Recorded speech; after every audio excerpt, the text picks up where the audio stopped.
House Judiciary Committee Chairman Jim Jordan and the former White House Chief of Staff Mark Meadows.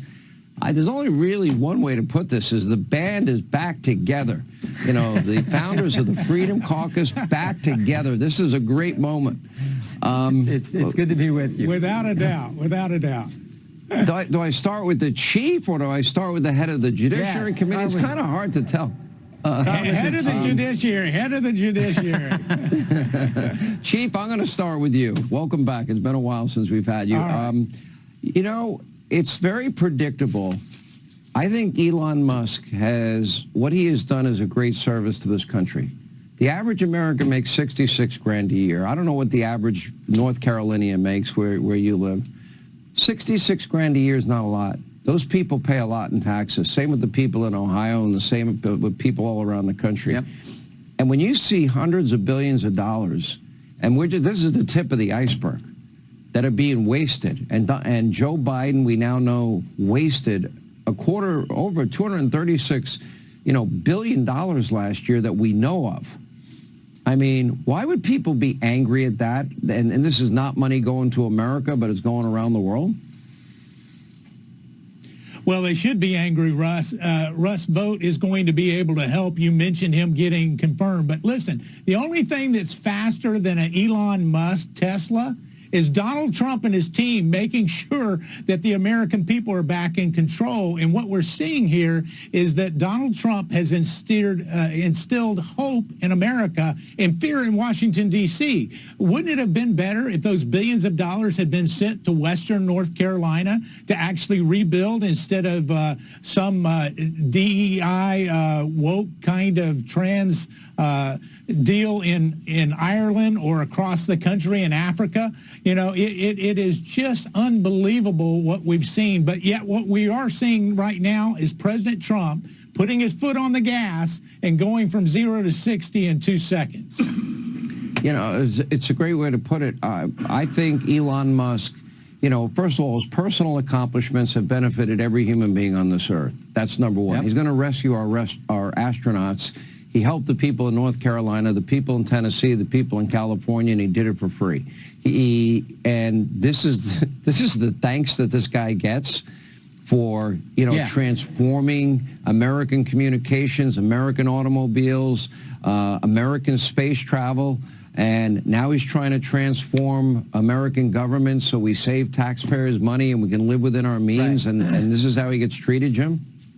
Yeah. What's going on here is when you spend money on stupid things, you attack the guy who exposes it. That's exactly what Democrats are doing. The proponents of big government, the recipients of big government spending, they just as soon keep all that secret.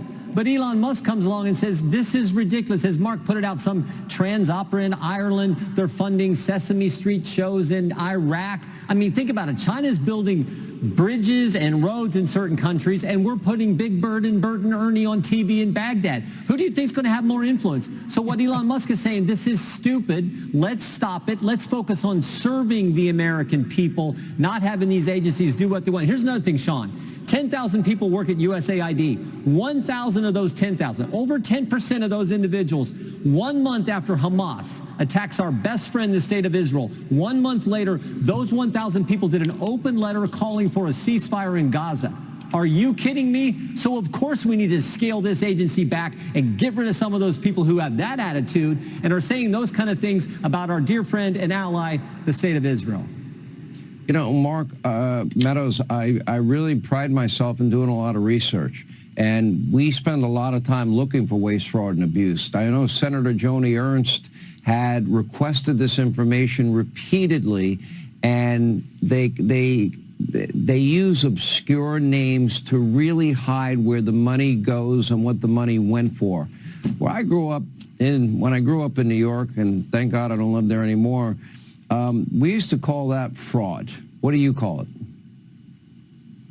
Well, I call it fraud, and that's even a nice name for it when you look at it, Sean. And you did do the research, and yet what we saw was the DOGE team goes in. They're actually looking through the checkbook and say, where is the money going? And you said it in your monologue. This is the tip of the iceberg. Wait until they start looking at all the grants that are coming out of HHS and the Education Department. I mean, it will blow the American people's minds. And why are we getting the big pushback from Chuck Schumer and Elizabeth Warren? They're afraid that the American people will finally start to see behind the curtain. And we can thank Donald Trump for that, because no one else would have had the courage to make sure that that happened. And thank Elon Musk for actually staying the course. And when everybody is out to basically demonize him, know that indeed it's an attack on the American people and an attack on this president.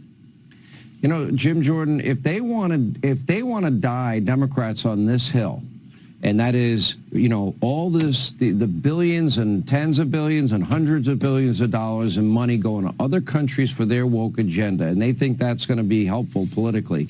If they want to die on the hill of sanctuary cities and states and defend the terrorists, the murderers, rapists, cartels, and gangs, I'm perfectly fine with their stupidity. How about you? Yeah, I mean, if they want to do that, you know, God bless them. I think it's wrong. I think that's why they lost on November 5th. I think it's why 77 million people voted for President Trump. And frankly, I think the American people like the intensity and the speed and the focused energy we have seen from President Trump and his team. And they like, I think, what Elon Musk is showing them. And by the way, but for Elon Musk stepping forward and purchasing Twitter, I mean, I think he had a great line. He said, I didn't spend, I think it was 40-something billion. I didn't spend $44 billion to buy Twitter. I spent $44 billion to save the First Amendment. And that's when we first started our look at the censorship industrial complex, big government telling big tech to censor Americans.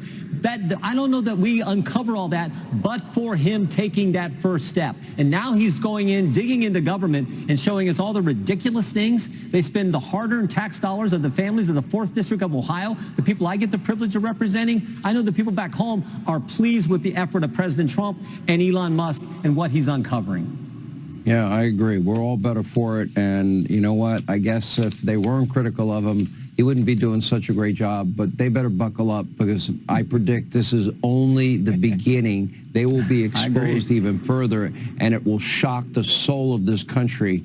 And they have a lot of explaining to do. The dynamic duo is back. Mark Meadows, Congressman Jim Jordan. Good to see you both. Good.